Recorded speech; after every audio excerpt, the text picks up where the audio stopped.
اعوذ باللہ من الشیطان الرجیم، بسم اللہ الرحمن الرحیم۔ آج کے لیکچر میں ہم یہ دیکھیں گے کہ پاکستان کے اندر وہ کون سی 4 چیزیں ہیں جو ہر تعلیمی پالیسی میں بار بار ڈسکس ہوئی۔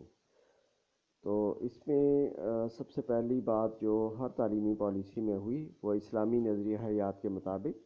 ذمہ دار تعلیم یافتہ شہری بنانا، اس ٹاپک پر بات ہر تعلیمی پالیسی میں ہوئی ہے۔ دوسرے نمبر پہ نظریہ پاکستان کی حفاظت اور اس نظریہ کی روشنی میں انفرادی اور قومی زندگی کے لیے لاہ عمل بنانا، یہ بات بھی ہر تعلیمی پالیسی میں ڈسکس ہوتی رہی۔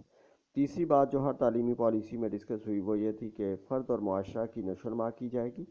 اور جمہوری عمل کو فروغ دینے کے لیے تعلیم کے ذریعے کوششیں کی جائیں گی۔ چوتھی بات جو ہر تعلیمی پالیسی میں ڈسکس ہوئی وہ یہ تھی کہ قومی اتحاد اور یکجہتی کو ترقی دی جائے گی۔ یہ 4 باتیں جو تھیں یہ ہر تعلیمی پالیسی کے آبجیکٹوز میں یہ باتیں رکھی گئیں، ہر تعلیمی پالیسی کے مقاصد میں یہ 4 باتیں کی گئیں۔ 1998 اور 2010 کی جو تعلیمی پالیسی تھی اس کے جو 5 مقاصد تعلیم تھے وہ کچھ اس طرح سے تھے کہ نصاب تعلیم کو قرآن پاک اور اسلامی تعلیمات کے مطابق بنایا جائے گا، اور دوسری بات اس میں یہ کی گئی تھی کہ دوران ملازمت اساتذہ کے لیے تربیت کا بندوبست کیا جائے گا۔ تیسری بات اس میں یہ کی گئی تھی کہ تدوین نصاب یعنی نصاب سازی کے عمل کو مسلسل جاری رکھا جائے گا، نصاب کو جو ہے وہ اپ ڈیٹ کیا جاتا رہے گا۔ اور چوتھی بات اس میں یہ مقصد تھا کہ فنی اور پیشہ ورانہ تعلیم کو بہتر بنانا تاکہ ملک میں بے روزگاری ختم ہو سکے۔ اور پانچویں بات اس پالیسی میں یہ کی گئی تھی 1998 اور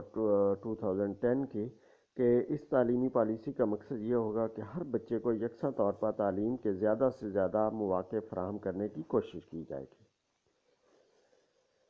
عزیز طلبہ، سب سے پہلی تعلیمی کانفرنس پاکستان کے اندر 1947 میں ہوئی، جس میں اس وقت کے وزیر تعلیم فضل الرحمان نے خطاب کیا تھا، اور اس کے 3 بڑے اہم نکات تھے۔ انہوں نے کہا تھا کہ تعلیم کے لیے ضروری ہے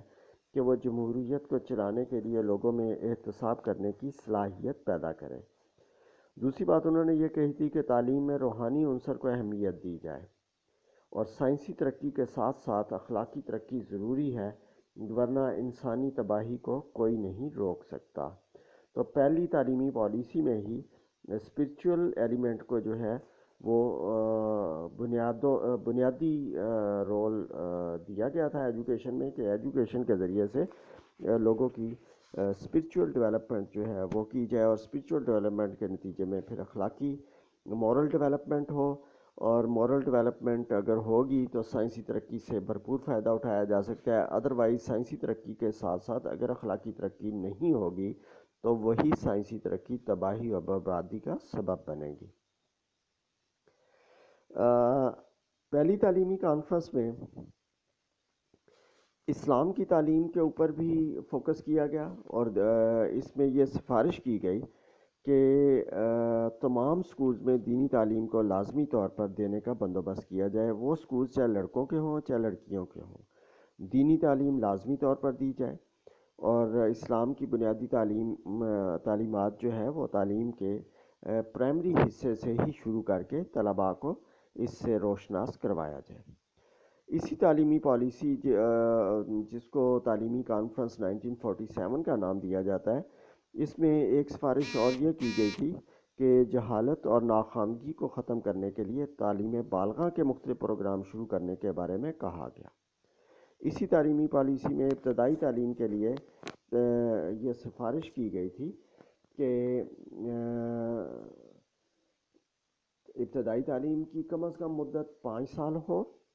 مگر اس مدت کو بعد میں 8 سال تک بڑھا دیا جائے، اور ابتدائی سطح پر پڑھانے والے اساتذہ کو سب سے زیادہ اہمیت دی جائے، اور اساتذہ کی تربیت کے لیے مختصر مدت کے ریفریشر کورسز، تربیتی کورسز بھی شروع کیے جائیں، تاکہ پرائمری سطح پر جو ہے کام کرنے والے جو اساتذہ ہیں وہ اپنی ذمہ داریوں کو اچھے طریقے سے بچوں کے نفسیاتی اصولوں کو سامنے رکھتے ہوئے پورا کر سکیں۔